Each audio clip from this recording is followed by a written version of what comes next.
Hello, everyone. Hello. It's Time for Lebrecun and his suspicious friends. Today's guests our Kazuhiro Araki, the representative of the Blue Ribbon Association, Katsuragi, the Secretary General, and Lebrecun. Now, Araki-san, yes. Last week's talk was a little unexpected and exciting. Yes. It's a completely unrelated story. No. Actually, I felt that the atmosphere was completely different from when I went to the Committee on the Elimination of Discrimination Against Women in October of last year. That's right, that's why I Felt quite out of place at that time. That's right. It seemed like most of the people there had enemies, but it was completely different. Yes, that's right. yeah. So, even among those who had ties to me, if it had been that October event, there were probably some who would have been on the other side. Well, there was a person who was the deputy director in charge of Human Rights Watch. If you look at his resume, it says that he has written several papers.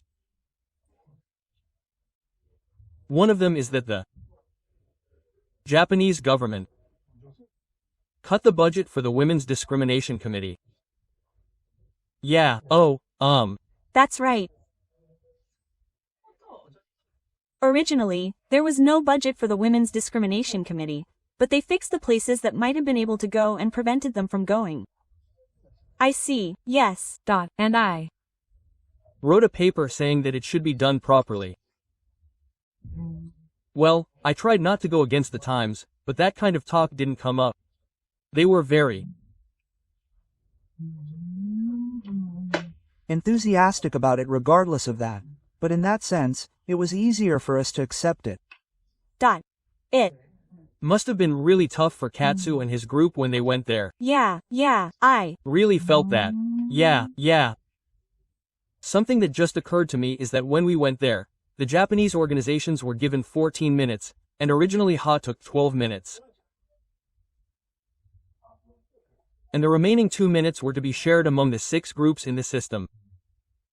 But the video from Takitamaji of the Association of Families of Specific Missing Persons from Japan was included in our 2 minutes.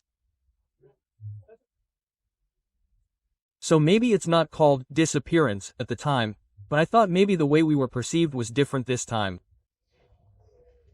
That's right.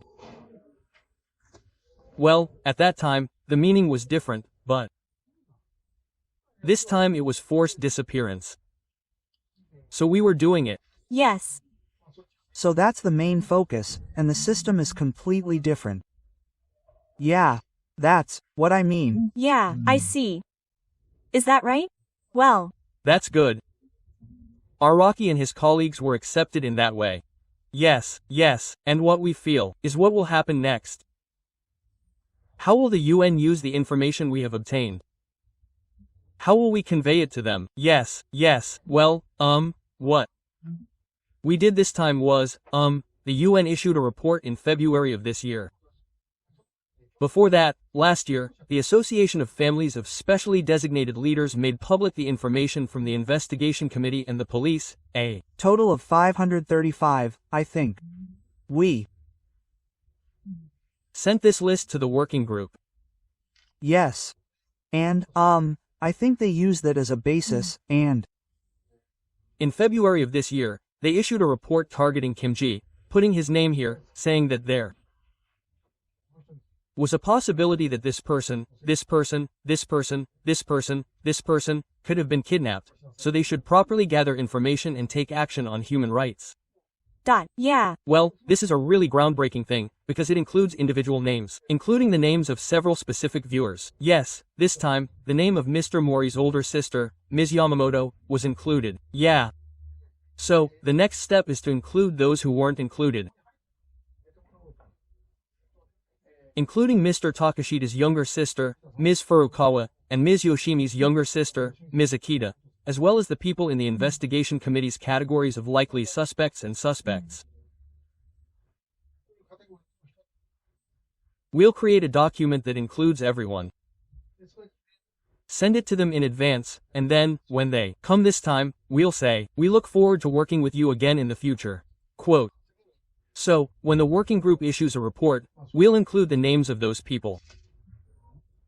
And the Japanese government won't confront them with their real names. That's what you said, right? Was it discovered in the first place? Yes, yes. So this has to be done by the private sector, and I thought, yeah.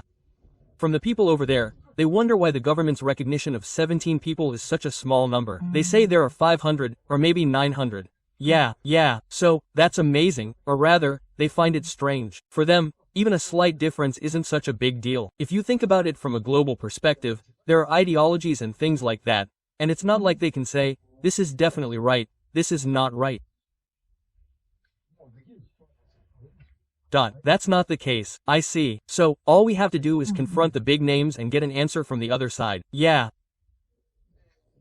So, after going there again, I realized how unimportant the Japanese government's recognition of abductees is. I see. So, only a small portion of the companies involved in this crime are victims of recognition. Yes, I Realized that again. Oh, really? Yeah. Well, this is because I was involved in such international activities, and I realized that in Japan, we tend to talk about recognition. But that's not the case, and so, you know, what Kazuha-san did for Abe, and all of us, yeah. You know, especially with people from the galaxy. When you say, black, you're like a pawn of globalism. Yeah, some people say things like, we should just put an end to this, and that may be true. Yeah. After all, we have to go there, meet with people there, and convey our opinions to them. Yeah. No matter how much we convince ourselves, the rest of the world won't move forward. Yeah.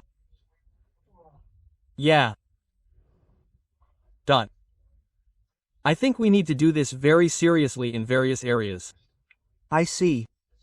I had the same impression as Mr. Araki, that there is a big difference between going and not going. There is a big difference in power between just sending a written message or a video message and having a real person go and convey the message to the people who created it. I really think you are right. Also, regarding the United Nations, after I returned, I also expressed many opinions saying that the United Nations should abandon its membership, but at that time, I thought that was going too far. I think that the Japanese are a very good country that basically values harmony, so I think that suddenly abandoning the membership was going too far. However, regarding our own issues, if the General Committee on Discrimination Against Women continues to make unfair judgments about South Korea, I think it would be good to have an attitude of abandoning the committee. Then, regarding the possibility of stopping the pledge payments to the United Nations or reducing the number of students, I think that we should first tell the United Nations that it is not good if we continue like this, and then if they do not change, we should stop. I think it would be too much to suddenly stop. Also, this ties into what Mr. Araki said, but there are various problems in the world, and When we went to other countries, especially the Tokyo metropolitan government, they were complaining about very serious issues, such as women's lives being in danger or being treated badly.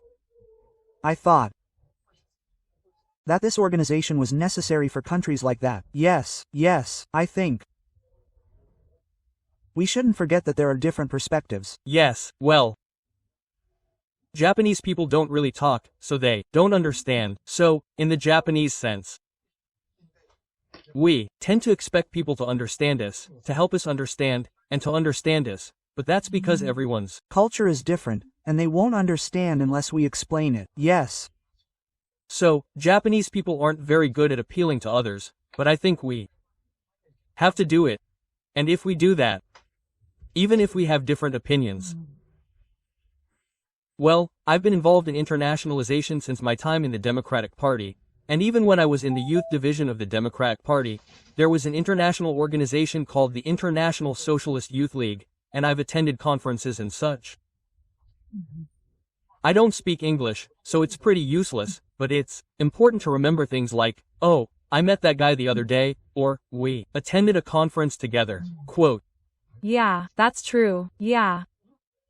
And then, when you have those kinds of connections, if you say, let's cooperate on this, it'll Feel like, okay, then.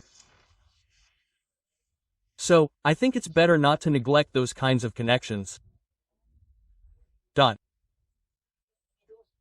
Yes, it's important to meet each other directly, and also to change the idea of silence, which has long been a bad habit among Japanese people on the international stage, and too.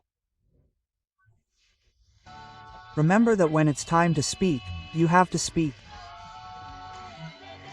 Yes, so, we've heard Araki-san's report on the June Club for 2 weeks. Thank you, Ki-san. Thank you, everyone, for watching until the end. Please click the button and follow us. Well then, until next week, ride the wind to me, country.